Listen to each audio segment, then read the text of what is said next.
I.S.U.P.K. Let me tell you something that many people aren't going to agree with or understand. Jim Crow was excellent for so-called black people. That's right. Jim Crow was excellent for so-called Latinos, and segregation was excellent for so-called Native Americans. Here's why. You've heard of Black Wall Street, right? They came out a few months ago saying, we're sorry for firebombing you, lynching you, etc., and running you out of a damn town. You've heard of many towns in Georgia that were flooded out, in the South that were flooded out.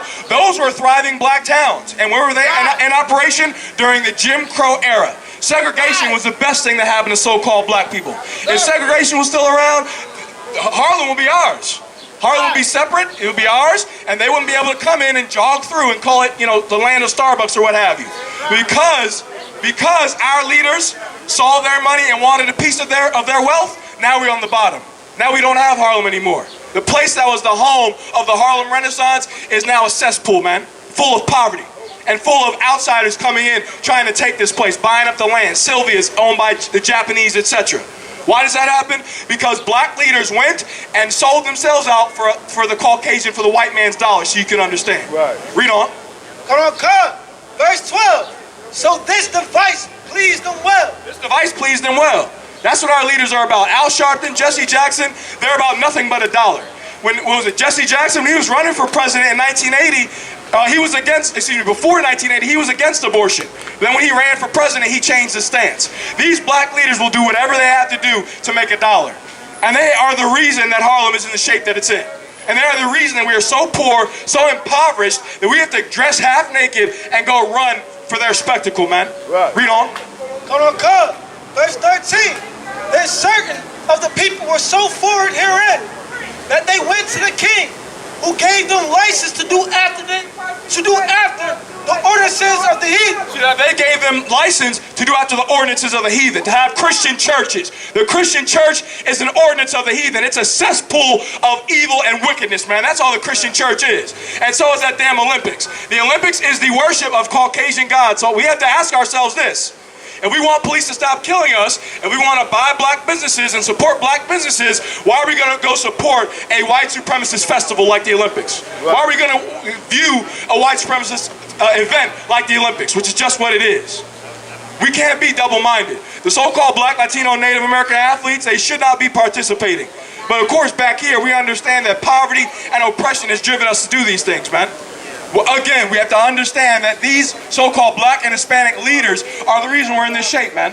They work for the devil. They work for the oppressor, and they help ensure that we're in poverty. They help ensure we're so low in the Dominican Republic, in Cuba, in Puerto Rico, that the MLB can come and say, oh, Albert Pujols knocking a ball across the damn island, okay? Why don't you come play for the Cardinals?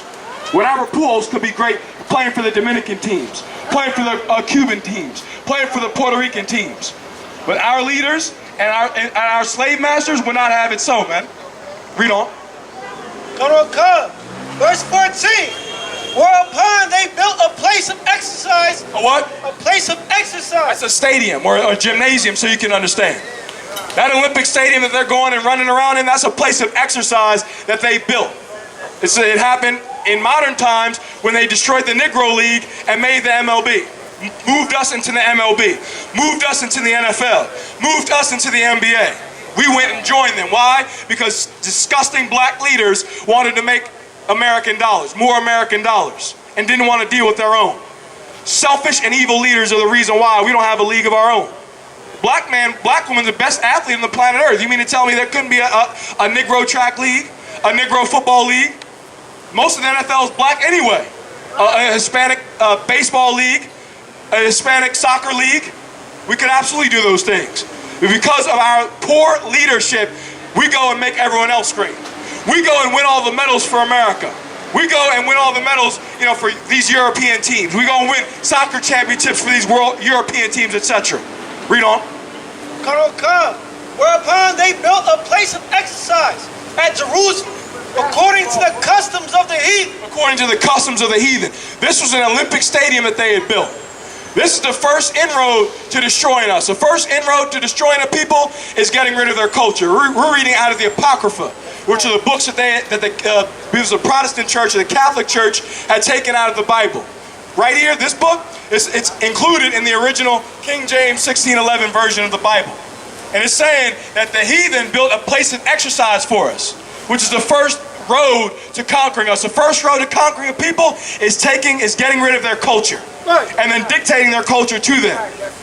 Your slave master told you you're African. That comes from Caucasians, man, and Egyptologists. The original Egyptologists being the so-called white man. That's not a Negro's philosophy either. They taught us we were African. They told the Latino, oh, you a little light-skinned, you one of us. You're a Spaniard.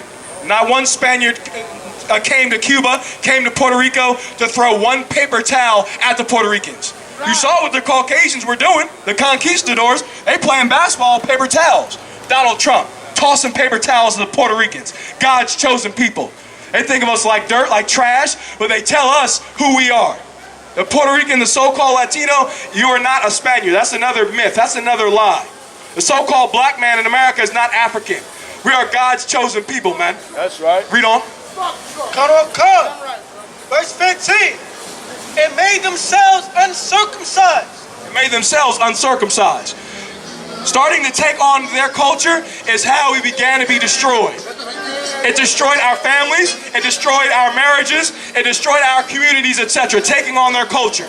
Once again, I don't have to tell you the damage that drugs did to us, that drugs did to our family, that drugs did to our mothers, our fathers, our nephews, our neighborhoods, etc. Most of these murders in New York City are done with drugs. You wouldn't bring yourself to do something like that unless you were high, man. High on dope, high on weed, okay? And another thing, another canary in the coal mine, most of these rapes are going on under the influence of marijuana. That's another fact that I'm waiting for them to come out with, man. That weed makes you paranoid, makes you schizophrenic. It heightens your susceptibility to mental illness, man. And much of these crimes are done under the influence of marijuana. And we went to go off and do the things that these other nations do. It destroyed us, man. It is what makes Harlem a terrible place to be. It is what makes Brooklyn a terrible place to be. Not black people, not Latinos, but us acting like the other nations. Another one, gang culture. That's big in New York. Gang culture is not native to black people. Before it was us, it was John Gotti. It was the 5 families, the mafia families, that now went legit and own every construction business in New York City. That's their culture, man. Because we took on their culture, we became uncircumcised. We became like them, and now our neighborhoods are in shambles. I'm not letting nobody tell you cry. You know why? Because I never saw you before. But you a black man like me. And it works something. My whole life was trying to find something to follow. Had loyalty, every man tried to borrow. Felt pain and a lot of sorrow. Got betrayed, sold packs, I didn't even have my heart broke. Living confused, about to lose hope. Cops got me on the side of the road like a sideshow. Need an antidote before I croak. Now I'm setting fire to rhythm man blues, call this guitar smoke. Rebel with no cause, trying to find direction. The world got me vexed. Picked up a bad liquor habit that's hereditary from oppression. Felt like my life was on fire, trying to find an exit. Now look, 10 G's plus a good wreck. Sometimes a follower is a soldier, trying to find a good shepherd. Plus when you in hell, how do you excel? Wisdom the breath of life, I don't believe in fairy tale. Listen well to what I tell. No calling can cause pain, something that a rebel knows very well. Can't you tell I was sent from the Lord?